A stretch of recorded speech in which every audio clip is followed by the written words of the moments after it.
ಈವರೆಗೆ ರಕ್ತದಾನ, ನೇತ್ರದಾನ, ಕಿಡ್ನಿ, ಲಿವರ್ ದಾನ ಕೇಳಿರುತ್ತೀನಿ. ಅದರಲ್ಲೂ ಅತಿ ಹೆಚ್ಚು ಬಾರಿ ರಕ್ತದಾನ ಮಾಡಿ ರೆಕಾರ್ಡ್ ಮಾಡಿದ ಸುದ್ದಿಯನ್ನು ಕೇಳಿರುತ್ತೀರಿ. ತಮಿಳುನಾಡಿನ 33 ವರ್ಷದ ಮಹಿಳೆಯೊಬ್ಬರು ಅತಿ ಹೆಚ್ಚು ಬಾರಿ ಎದೆಹಾಲು ದಾನ ಮಾಡುವ ಮೂಲಕ ಹೊಸ ದಾಖಲೆ ಬರೆದಿದ್ದಾರೆ. ಹೌದು, ಇಂಥದೊಂದು ಸುದ್ದಿ ಇತ್ತೀಚೆಗೆ ದೇಶದ ಗಮನ ಸೆಳೆದಿದೆ. ತಮಿಳುನಾಡಿನ ತಿರುಚಿರಾಪಳ್ಳಿಯ ನಿಜ ಜೀವನದ ಶಕ್ತಿ ಮಾತೆ 33 ವರ್ಷದ ಸೆಲ್ವಾ ಬೃಂದಾ ಅವರು 2 ಮಕ್ಕಳ ತಾಯಿಯಾಗಿದ್ದಾರೆ.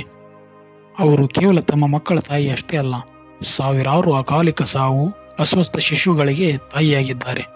ಸೆಲ್ವಾ ಬೃಂದಾ ಅವರು ಈವರೆಗೆ ತಮ್ಮ ಎದೆ ಹಾಲು ದಾನ ಮಾಡಿದ ಪ್ರಮಾಣ ಅಂದಾಜು 300ಕ್ಕೂ ಹೆಚ್ಚು ಲೀಟರ್ ಎಂದು ವರದಿಯಾಗಿದೆ.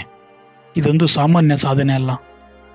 22 ತಿಂಗಳ ಅವಧಿಯಲ್ಲಿ, ಅಂದರೆ 2003 ಏಪ್ರಿಲ್ನಿಂದ 2025 ಫೆಬ್ರವರಿವರೆಗೆ ಅವರು ತಿರುಚಿರಾಪಳ್ಳಿಯ ಮಹಾತ್ಮ ಗಾಂಧಿ ಸ್ಮಾರಕ ಆಸ್ಪತ್ರೆ ಎದೆ ಹಾಲು ಬ್ಯಾಂಕಿಗೆ ಈ ದಾನ ಮಾಡಿದ್ದಾರೆ. ಅವರ ಹಾಲು ನೂರಾರು ಅಸ್ವಸ್ಥ ಶಿಶುಗಳ ಬದುಕಿಗೆ ಸಂಜೀವಿನಿಯಾಗಿದೆ. ಆಸ್ಪತ್ರೆಯ ವರದಿಗಳ ಪ್ರಕಾರ 2023-24ನೇ ಸಾಲಿನಲ್ಲಿ ಸಂಗ್ರಹವಾದ ಎದೆ ಹಾಲಿನಲ್ಲಿ ಸೆಲ್ವಾ ಬೃಂದಾ ಅವರ ದಾನವೇ ಅರ್ಧಕ್ಕಿಂತ ಹೆಚ್ಚು ಎಂದು ತಿಳಿದು ಬಂದಿದೆ.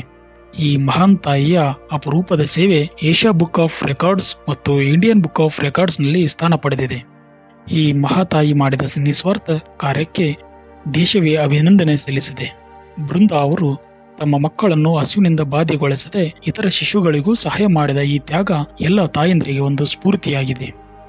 ಅನೇಕ ಆಸ್ಪತ್ರೆಗಳಲ್ಲಿ ಎದೆಹಾಲು ಬ್ಯಾಂಕ್ಗಳು ಇದ್ದರೂ ತಾಯಂದರಲ್ಲಿ ಈ ಬಗ್ಗೆ ಜಾಗೃತಿ ಇನ್ನೂ ಕಡಿಮೆ ಇದೆ. ತಾಯಿಯ ಎದೆಹಾಲು ಜನಿಸಿದ ಶಿಶುಗಳಿಗೆ ಪ್ರಮುಖ ಆಹಾರವಾಗಿದೆ. ದಯವಿಟ್ಟು ಎದೆಹಾಲು ದಾನದ ಬಗ್ಗೆ ಮಾಹಿತಿ ಹಂಚಿ. ಒಬ್ಬ ತಾಯಿಯ ಎದೆಹಾಲು ದಾನದ ಒಂದು ನಿರ್ಧಾರ ನಾಳೆಯ ಒಂದು ಜೀವ ಉಳಿಸಬಹುದು. ಸೆಲ್ವಾ ಬೃಂದಾ ಅವರಂತಹ ತಾಯಂದಿರೇ ಸಮಾಜದ ನಿಜವಾದ ಶಕ್ತಿ. ಅವರು ತೋರಿದ ದಾರಿಯು ಮಾನವೀಯತೆ ಇನ್ನೂ ಬದುಕಿದೆ ಎಂದು ಸಾರುತ್ತದೆ. ಅವರ ಕತೆ ಎಲ್ಲ ತಾಯಂದಿರನ್ನು ಪ್ರೇರೇಪಿಸಲಿ ಮತ್ತು ಸಮಾಜವನ್ನು ಚಿಂತನೆಗೊಳಿಸಲಿ. ಸೆಲ್ವಾ ಬೃಂದಾ ಎಂಬ ಮಹಾಮಾತೆಯೊಬ್ಬಳ ಕತೆ ಇಡೀ ಸ್ವಾಸ್ಥ್ಯ ಸಮಾಜಕ್ಕೆ ಮಾದರಿಯಾಗಿದೆ. ಈ ವಿಡಿಯೋ ನಿಮಗೆ ಸ್ಫೂರ್ತಿದಾಯಕವಾಗಿದ್ದರೆ ಲೈಕ್ ಮಾಡಿ, ಶೇರ್ ಮಾಡಿ ಮತ್ತು ನಮ್ಮ ಚಾನೆಲ್ ಅನ್ನು ಸಬ್ಸ್ಕ್ರೈಬ್ ಮಾಡಿ.